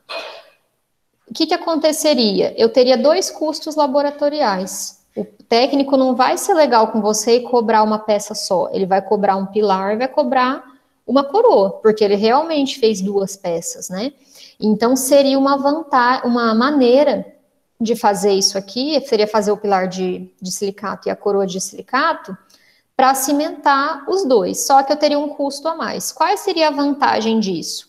Como aqui foi feito um laminado, provavelmente de silicato, eu igualo os 2 substratos e aí eu cimento uma coroa e um laminado na mesma espessura, tá? Então, isso justificaria o custo de eu fazer 2 peças. Agora, se fosse um dente unitário, no qual não tenho facetas em dentes adjacentes envolvidos, eu poderia ter feito dessa maneira que eu vou mostrar para vocês aqui. Eu poderia fazer uma coroa toda em silicato com um orifício de acesso. E aí eu só teria o custo de uma peça no técnico, tá? Uma peça para o protético. Esse aqui foi o resultado final, tá? Ficou muito satisfatório, gengiva, nada acinzentado aparecendo, e ficou perfeitamente com a mesma característica de cor dos dentes adjacentes. Beleza? Fer, acho que você acabou de responder a pergunta, mas mesmo assim eu vou fazer, tá? O Wesley perguntou se não teria como fazer uma coroa monolítica de silicato nesse caso. Teria. A única vantagem de eu fazer dessa forma em 2 peças seria, como foi feito aqui, para você simular 2 substratos iguais com um pilar e um dente preparado, e aí cimentar 2 facetas, ou uma faceta e uma coroa na mesma espessura. Agora, se não envolvesse laminado no dente adjacente, e mesmo envolvendo, se o substrato não é muito escurecido, tal, você pode fazer uma coroa monolítica toda de silicato, economiza protético. Certo? E aí a pergunta que fica é, será que eu sempre preciso usar pilares cerâmicos para garantir que não vai ter acinzentamento, área acinzentada próximo da minha prótese em área estética? Eu trouxe esse caso clínico também publicado, que não tem imagens muito bonitas, mas eu achei muito interessante, tá? Eles verificaram que tinha um paciente que tinha o implante no 11-21, em posições próximas, com a mesma quantidade de tecido gengival, certo? E aí, por testes, por motivos didáticos, eles pediram para fazer um pilar de zircônia no 11 e um pilar de ouro no 21, tá? Mediram a espessura gengival, viram que era compatível e fizeram isso só para verificar se um ficaria cinza e o outro não. Então, foi feito esses pilares, foram feitas coroas de zircônia revestida com feldspática sobre eles, certo? E foi verificado a cor dessas coroas com o Easy Shade, que é um espectrofotômetro, é um aparelho que por luz ele lê a cor, então não é uma avaliação visual, é uma avaliação que você tem um número, você consegue quantificar isso. Dos 2 na região cervical, média e incisal, não teve diferença entre os 2, e foi solicitado que 3 protesistas experientes avaliassem o caso e dissessem se eles julgam que o 11 ou 21 ficou melhor ou pior, sem falar para eles qual tinha o pilar cerâmico e qual não. E eles não viram diferença. Então aqui, agora que a gente sabe, a gente olha para esse cantinho e fala, tá meio cinza, né? Mas, gente, na prática, e sem você saber, provavelmente você diria que os 2 estão satisfatórios. Então, isso é uma coisa que a gente deve pensar. O fato de eu usar pilares cerâmicos, ele não é obrigatório em área estética, ele depende muito da espessura e do biotipo gengival que você tem. Se você tiver mais de 2 milímetros de tecido gengival, tem trabalho que eu não trouxe hoje, mas tem estudo que mostra que não dá diferença na cor, tá? Só se você tiver um periodonto muito fino. Então, a gente precisa, mais uma vez, ter esses conhecimentos de periodontia para indicar. Se eu tiver um periodonto espesso, eu quiser usar um pilar de zircônia por segurança, vai ter algum mal para o paciente? Ou o pilar de zircônia dura menos do que o de metal? Não, não tem. Mas nem sempre, às vezes, numa situação onde o tratamento ficaria com um custo maior, por eu ter que fazer esse pilar personalizado, nem sempre é necessário, é obrigatório, você fazer um pilar cerâmico para ter um bom resultado estético. Beleza?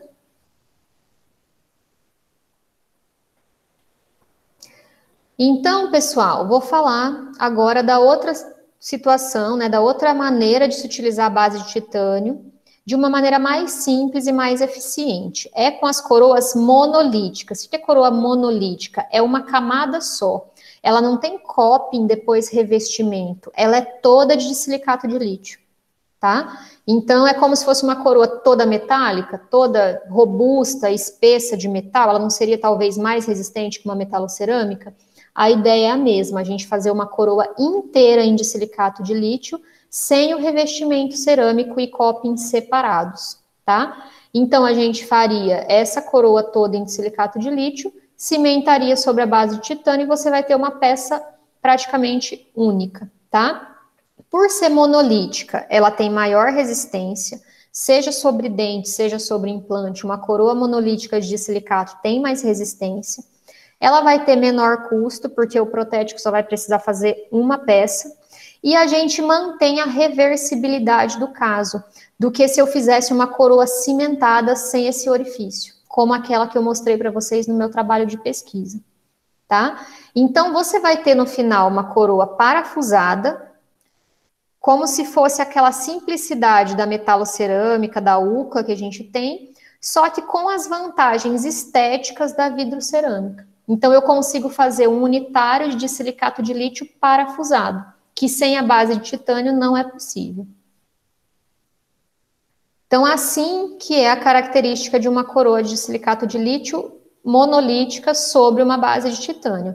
Essa aqui tá roxinha porque quando nós fazemos de silicato de lítio CAD/CAM, ele é fresado nesse estado roxinho, porque ele é mais mole, as brocas lá do CAD/CAM, elas desgastam menos, e aí você pode provar no paciente, que só foi encaixado na base de titânio para fins de prova, provou no paciente, verificou pontos de contato proximais, pontos de contato oclusais, eu posso desgastar nessa fase, e eu não preciso fazer polimento depois de desgastar, porque ele ainda vai para o forno e ainda vai receber um glaze, tá? Então, foi provado, ficou adequado. Depois, essa prótese, ela é levada ao forno, ela fica da cor escolhida e recebe o glaze, que é aquela camada de vidro no final, para deixar a prótese mais lisa e mais brilhante. Essa aqui é uma outra prótese com base de titânio da Neodente, feito com Emex, tá? Esse já é um caso meu, e a gente fez em molares, é uma região que não é estética, mas eu optei por esse tratamento porque a paciente não morava aqui no Brasil, ela vinha e ela tinha pouco tempo para tratar. E esse tipo de prótese, você não precisa escolher componentes, muitos componentes, você não precisa avaliar tecido gengival e você não precisa fazer prova do coping e depois prova da cerâmica, porque ela é feito monolítico em silicato de lítio. Então, a gente moldou diretamente a cabeça de um implante cone Morse e a prótese veio assim. Então, nós escolhemos transmucosa, a altura da T-base compatível. Aqui na reabertura acabou abrindo bastante, então tinha pouco espaço, a gente escolheu um de 0,8, aqui foi um de 1,5, isso, se eu não me engano. Você tem essa região do transmucoso em cerâmica, que é um material altamente polido e que não vai correr o risco depois de ter uma recessão e ficar parecendo um acinzentado. E em duas sessões nós finalizamos a prótese para essa paciente utilizando a T-base. Eu não tive que fazer uma sessão para instalar o pilar, outra para moldar o pilar, outra para provar o coping e outra para provar a cerâmica. A gente já fez a reabertura, aguardou ali uma semana, duas, e aí já moldamos, a prótese já veio pronta. Então, é uma maneira da gente ganhar tempo, utilizar menos componentes, utilizar menos trabalho do protético e menos sessões para o paciente. Então, essa é a característica do silicato sobre T-base, monolítico. Então, imaginem que tudo isso em volta é de silicato de lítio. Se ele é resistente numa espessura de 1,5 a 2 milímetros, imaginem nessa espessura toda. Então, é uma peça muito robusta para ser usada na região posterior. Certo? Tudo bem? O Wesley perguntou da monolítica, a Márcia falou da reversibilidade, é isso mesmo. E aí a gente já está indo para o final. A gente falou de unitária, e aí, pessoal, eu vou falar do protocolo e o raciocínio para próteses múltiplas, extensas, não tão extensas, assim, próteses múltiplas é o mesmo raciocínio para protocolo, tá? Aquilo que o de silicato, via de regra, sobre implantes, ele não é indicado para prótese de 3 elementos, até poderia ser feito, extrapolando ali a indicação, mas eu não arriscaria, porque não tem resistência à flexão, tá? A gente não tem ligamento periodontal para dar uma amortecida ali nas forças mastigatórias, então não é indicado, tá? Então, o que eu vou mostrar para protocolo vale o mesmo raciocínio para próteses múltiplas, fixas múltiplas, né? 3 elementos, 5 elementos, né? Dependendo de quantos elementos tiver. Então, pessoal, protocolo, a gente consegue, tanto com a metalocerâmica, quanto com o cerâmica pura, a gente consegue resultados de protocolo dentogengivais maravilhosos, que a gente olha e fica pensando se realmente isso não é dente de verdade, a gente fica na dúvida, né? Aqui, imagem do Instagram é o melhor lugar para você procurar fotos desses protocolos maravilhosos, assim, né? Hoje em dia, os técnicos, eles investem muito nesse marketing para a gente ver a qualidade do trabalho deles, é muito importante. Então, olha, tem toda uma caracterização de freio, gengiva em casca de laranja, caracterização de esmalte, tanto no metal, com estrutura de metal ou de zircônia, o revestimento cerâmico dos protocolos fica sensacional, tá? Então, a gente pode ter esse resultado maravilhoso em prótese metalocerâmica, protocolo metalocerâmico, como esse aqui. Ai, professora, como que você sabe que isso é metalocerâmico que você pegou do Instagram? Aqui dentro tá escurinho, ó, o orifício, e a gente vê aqui um pouquinho do metal no orifício, ó. Então, esse aqui é metal e cerâmica feldspática por cima, tá? Ou pode ser essa injetada que eu vou pesquisar para o Felipe se é Emex ou não, mas que eu saiba não é. Quanto na infraestrutura de zircônia, olha aqui a zircônia branquinha aparecendo na região de contato com os implantes, tá? Infraestrutura de zircônia e revestimento de feldspática. Nesse caso, existe vantagem estética da gente trabalhar com cerâmica pura? Geralmente não. Por quê? Protocolo é uma prótese robusta. O paciente perdeu, quando faz dento gengival, o paciente perdeu o osso. Então, você tem uma infraestrutura mais fina de metal e você tem muito espaço para colocar várias camadas de cerâmica feldspática e cobrir esse metal. Então, um protocolo metalocerâmico, ele não é opaco, ele não é acinzentado, ele não é feio. Por quê? Porque o técnico tem espaço para trabalhar sobre essa infraestrutura de metal, diferente de um coping num central, por exemplo, que você tem aquele preparo conservador, que você vai seguir aquelas medidas da sua ponta diamantada para evitar preparos invasivos.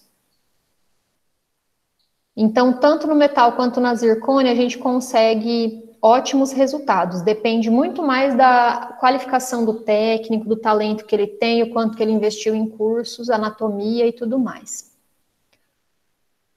Mas a gente tem um certo receio de fazer protocolo de zircônia, porque a zircônia ela é um material que é muito resistente em termos de resistência à flexão.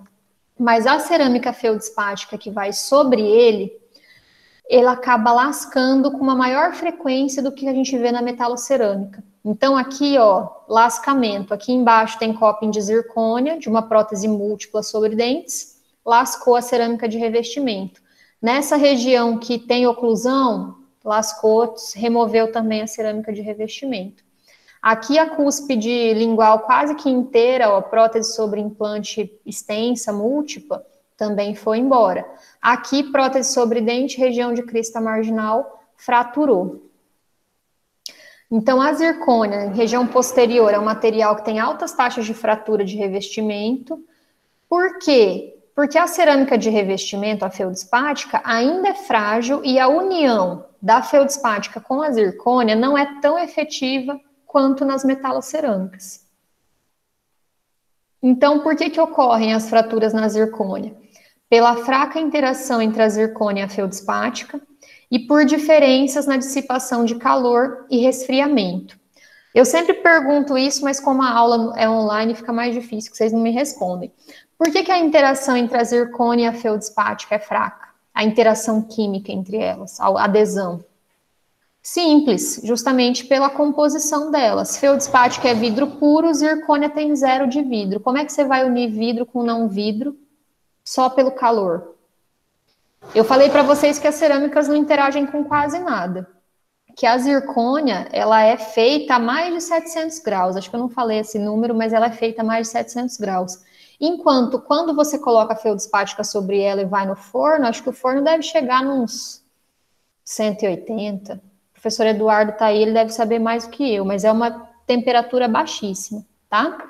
Então, você não tem uma adesão entre a zircônia e a feldspática. Ah, mas e o metal? O metal forma uma camada de óxido na parte externa, junto com o opaco, que acaba tendo essa união mais forte. Mesmo sendo materiais totalmente diferentes em composição, você tem essa interação pelos óxidos, tá?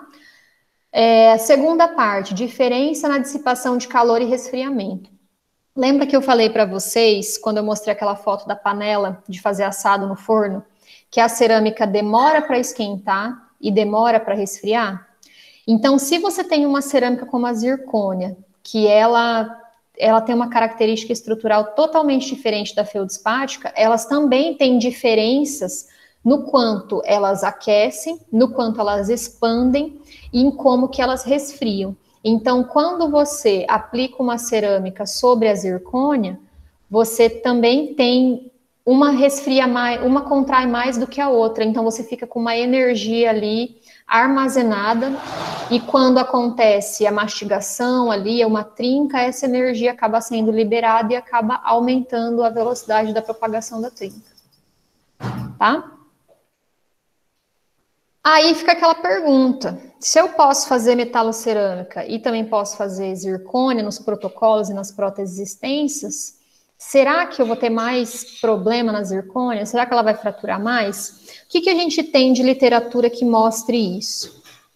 Aqui tem uma revisão sistemática fresquinha de 2019 que fez uma avaliação de próteses sobre implante, metalocerâmica e cerâmicas, no geral. A revisão sistemática, eles procuram trabalhos que foram feitos em pacientes e compararam exatamente essas duas coisas. Então, tem que ter um grupo de metalocerâmica nesse trabalho e um grupo de cerâmica pura. Se o trabalho tiver alguns critérios específicos, ele é selecionado para entrar no estudo. Todos esses trabalhos são computados conjuntamente, você tem uma estatística de diferença entre cerâmica pura e metalocerâmica. Então, como que é feita essa revisão sistemática? Primeiro, você faz uma busca nas bases de dados com palavras-chave específicas, aí você remove os duplicados, já que você pesquisou em várias bases, então, às vezes, o mesmo artigo aparece no PubMed, aparece na Cochrane, certo? Então, aqui, ó, a busca resultou em 949 títulos, depois dos duplicados sobraram 623, tá?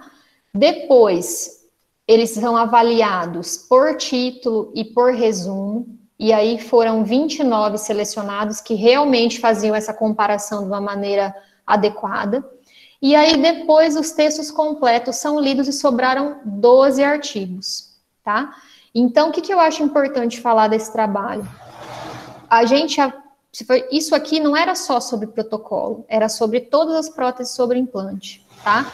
Então, aqui tem que ter múltipla, unitária, tem que ter protocolo, comparando metalocerâmica e cerâmica pura. E só foram encontrados 12 estudos com pacientes no mundo todo. O que isso quer dizer? É pouco. tá, gente?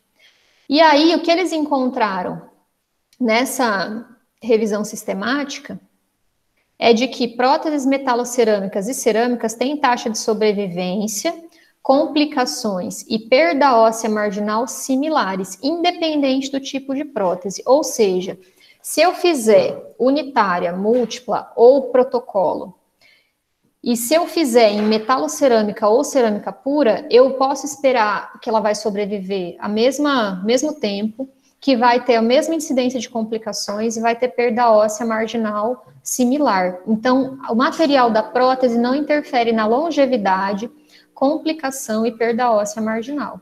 Mas isso é feito em cima de 12 estudos. Será que nesses 12 estudos tinham todos os tipos de próteses, materiais de próteses? Tinha de silicato de lítio?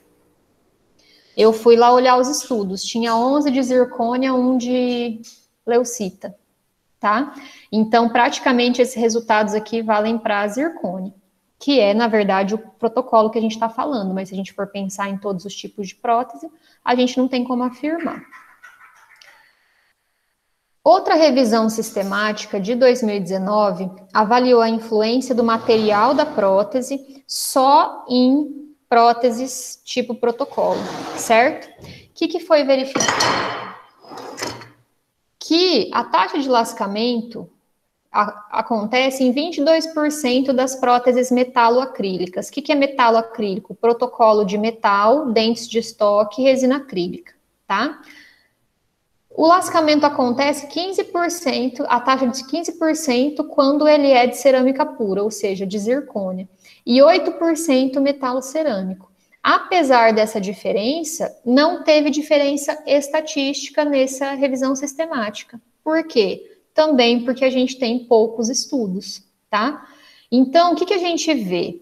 Que o protocolo cerâmico, protocolo de zircônia, ele está mais sujeito a lascamento, a ter falhas por lascamento, por causa dessa união fraca entre a cerâmica feldspática e a cerâmica de zircônia, mas talvez não seja tanto assim que contraindique o seu uso, tá? A gente não pode afirmar hoje que o material da prótese influencia na longevidade. Então, quer dizer que eu não posso usar metalocerâmica ou metal free para protocolo, protocolo de zircônia não deve ser usado? Jamais. Mas eu posso tomar alguns cuidados para evitar esse lascamento, porque eu tenho uma chance um pouquinho maior de acontecer lascamento em protocolo de zircônia.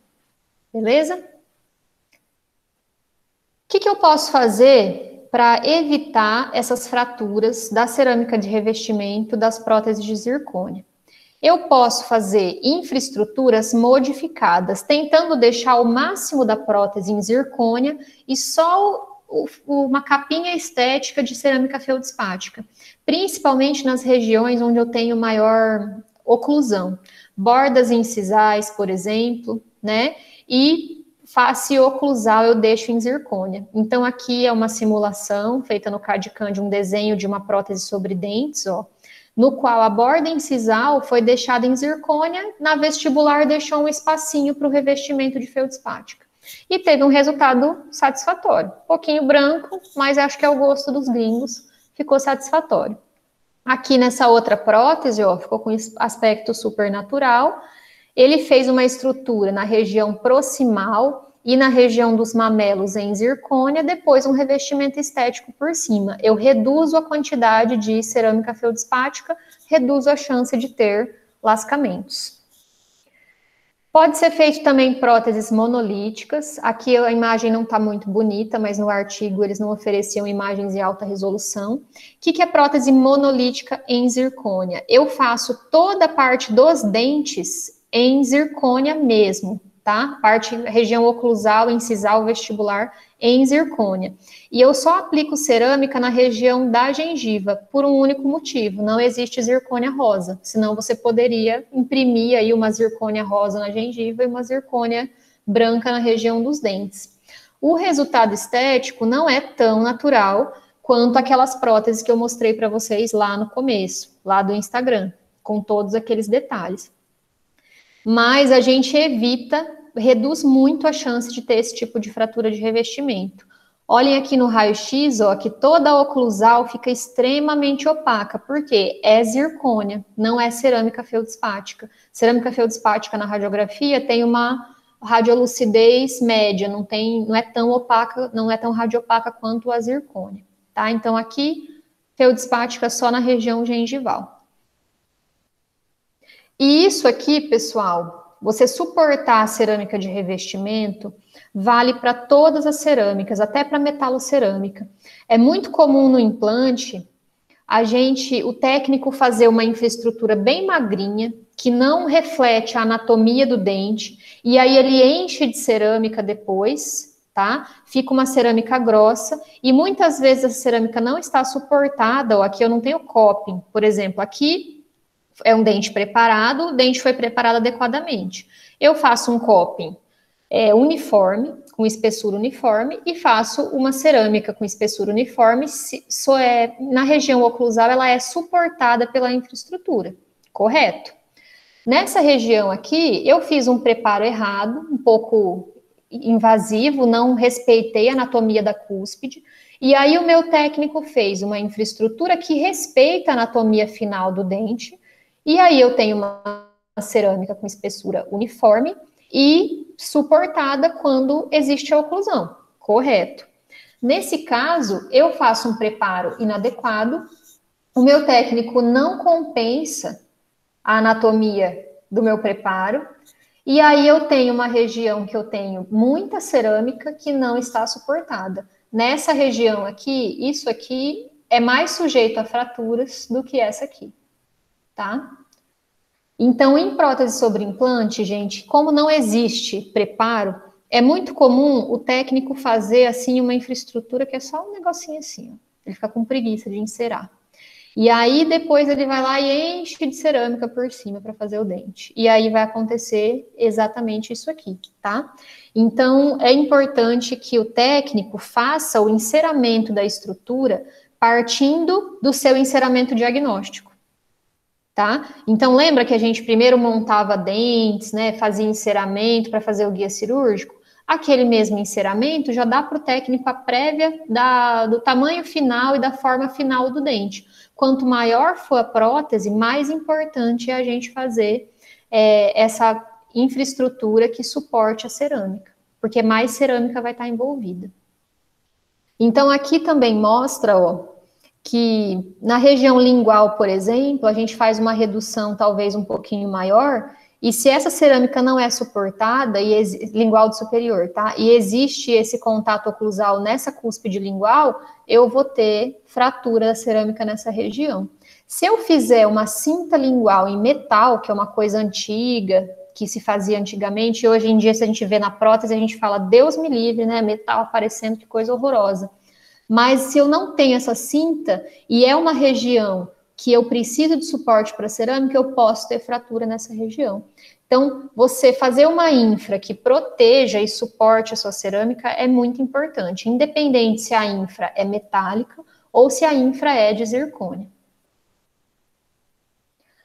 E aqui, para falar um pouquinho dessa questão de se fazer próteses monolíticas em zircônia. No início, só existia aquela zircônia opaca que eu mostrei para vocês, que é ideal para a gente mascarar substratos escurecidos. Hoje em dia, a gente tem zircônias que são chamadas de translúcidas. Nossa, ela é uma zircônia translúcida igual a feldspática? Não, mas ela é mais translúcida do que aquela coisa que parece giz que eu mostrei para vocês. Então, aqui a gente tem a zircônia de 5 ítria, que ela é estabilizada, tem uma composição específica, né, estabilizada por ítria com 5 partes, e essa de 3, ela tem uma composição um pouquinho diferente. Ela tem resistência menor do que a tradicional, mas não é uma resistência menor do que a do silicato de lítio, por exemplo. Então, para coroas unitárias, ó, essa imagem aqui é do Instagram que chama Dentinal Tube, que é muito legal. Eles pegaram um molar e fizeram 3 coroas para o mesmo molar, ó, em disilicato de lítio, em zircônia translúcida e em zircônia tradicional. A gente vê que a zircônia tradicional, ela é mais branca, mais opaca, e essa zircônia tradicional ainda não é aquela do coping, tá? Aquela do coping é mais opaca ainda. E aqui a gente já tem uma zircônia um pouquinho mais próxima.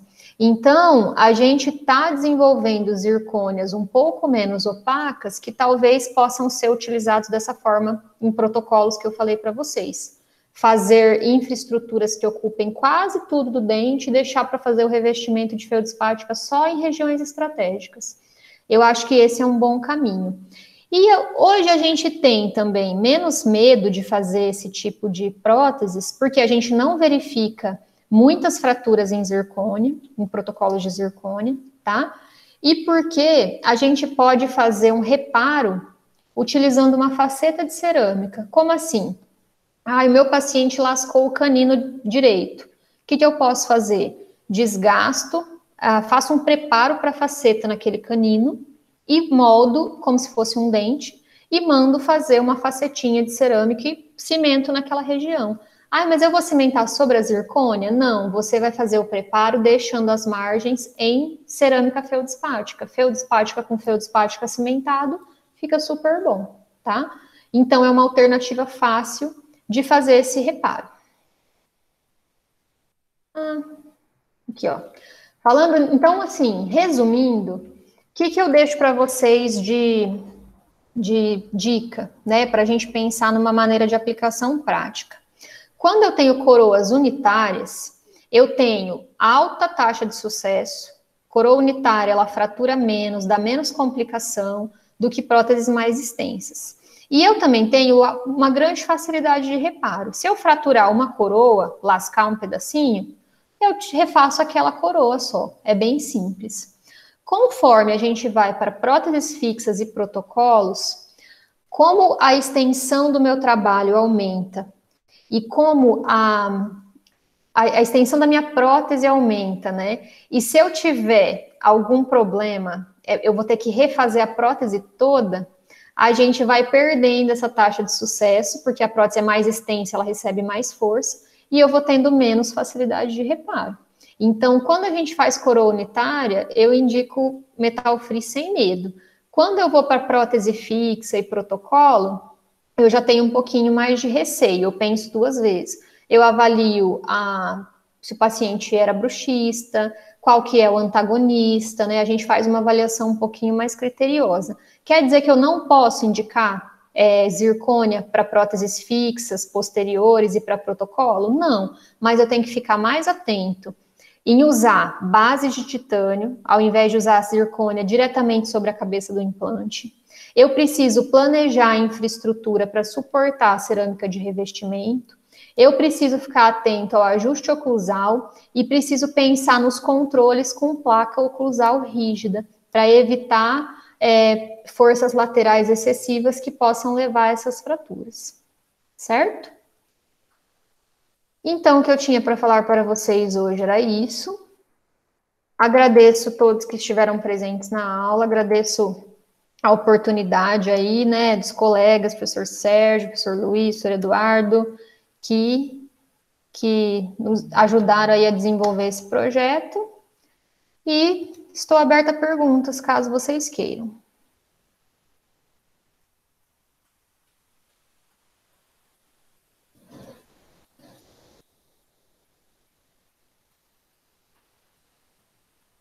Olha, obrigada, eu que agradeço, Eduardo. Logo teremos a sua.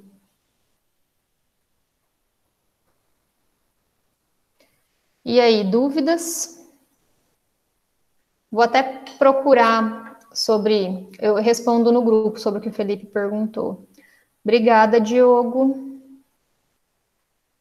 Daria preferência a que tipo de zircônia monolítica, 3 ou 5? Felipe, eu não sei te responder essa, porque aqui no Brasil a gente tem poucas marcas disponíveis e eu vou ser sincero que eu não sei o que as empresas estão oferecendo, tá? Mas então, por isso que eu não posso te responder exatamente sobre essas diferenças entre as zircônias. Aqui a gente não tem muito o que escolher. A gente tem poucas marcas que oferecem. Eu sei que a Zirconzan oferece uma pretal anterior, mas eu não sei se ela é 3 ou 5.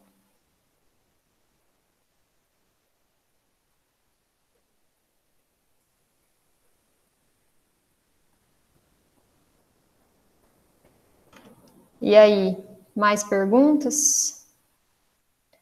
Seu microfone não tá aberto, mas não tá funcionando, Sérgio.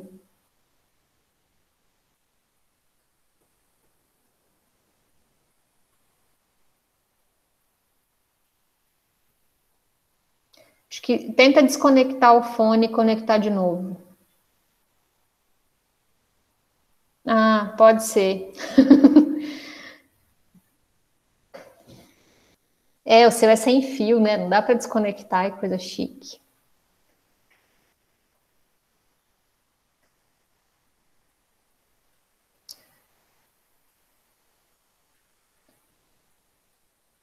Não dá para ouvir. Não.